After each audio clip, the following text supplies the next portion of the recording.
one of the reasons that you're here today is to hear that we are very unhappy, I am, with Russia. But we'll discuss that maybe a different day. But we're very, very unhappy with them, and we're going to be doing very severe tariffs if we don't have a deal in 50 days. Tariffs at about 100%. You'd call them secondary tariffs. You know what that means. But today we're going to talk about something else. And as you know, we've spent $350 billion approximately on this war with Russia and Ukraine, and would like to see it end. It wasn't my war, it was Biden's war. It's not my war. I'm trying to get you out of it. And we want to see it end. And I'm disappointed in President Putin because I thought we would have had a deal 2 months ago, but it doesn't seem to get there. So based on that, we're going to be doing secondary tariffs if we don't have a deal in 50 days. It's very simple. And they'll be at 100%. And that's the way it is. That can be more simple. It's just the way it is. I hope we don't have to do it. But and we make the best equipment, the best missiles, the best of everything. The European nations know that. And we've made a deal today, and I'm going to have Mark speak about it, but we've made a deal today where we are going to be sending them weapons and they're going to be paying for them. The United States will not be having any payment made. We're not buying it, but we will manufacture it and they're going to be paying for it. Our last meeting of a month ago was very successful in that they agreed to 5%, which is more than $1 trillion a year, so they have a lot of money. And these are wealthy nations. They have a lot of money, and they want to do it. They feel very strongly about it, and we feel strongly about it, too.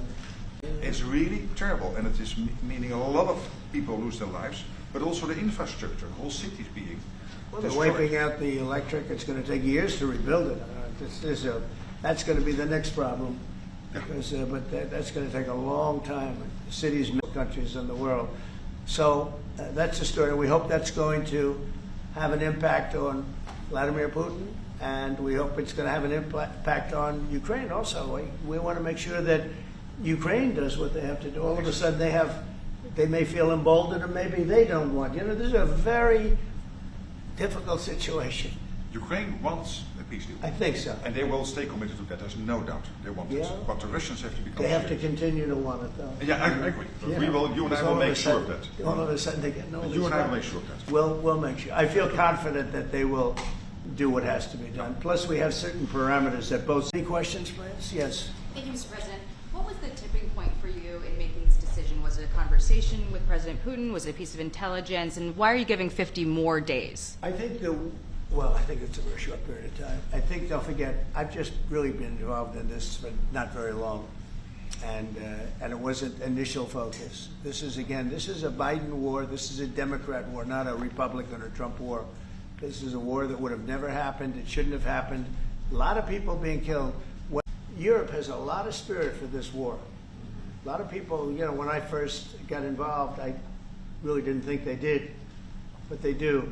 And I saw that a month ago, and you were there. Most of you, many of you were there.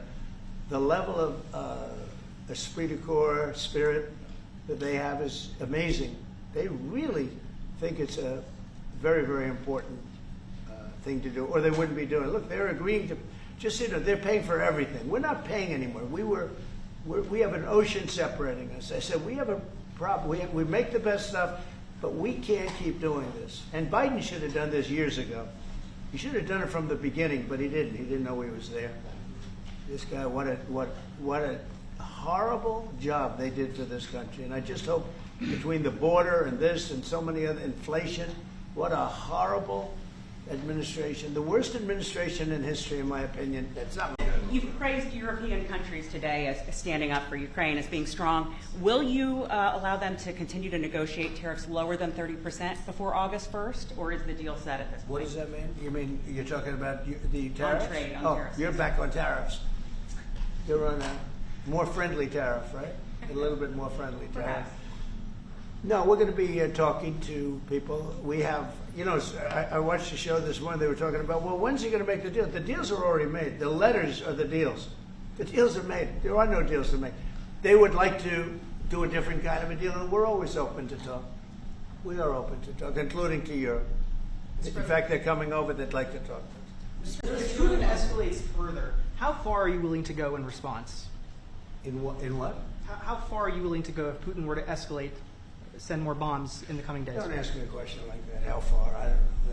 I want to get the war settled.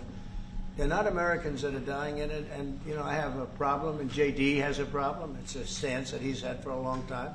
They're not Americans dying, but there are a lot of people dying, and on something that should be able to be settled.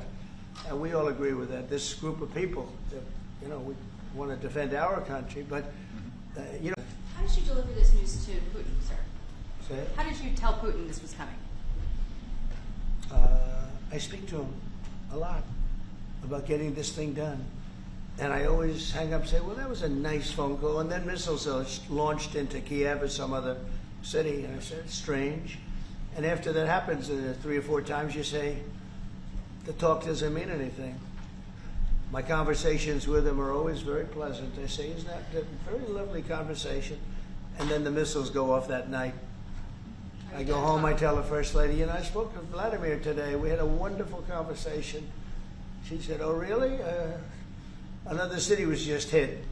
So it's like, look, he's, I don't want to say he's an assassin, but he's a tough guy. It's been proven over the years. He's fooled a lot of people. He fooled Bush. He fooled a lot of people. He fooled Clinton, Bush, Obama, Biden. He didn't fool me. But what I do say is that at a certain point, you know, ultimately talk doesn't talk. It's got to be action. It's got to be results. And I hope he told them about it. I think they had, it's called a freewheeling auto pen. Like, Biden was never for open borders. Biden was never for transgender for everyone. So I don't think I think the radical left people that took over the White House, and if I didn't win, our country was finished.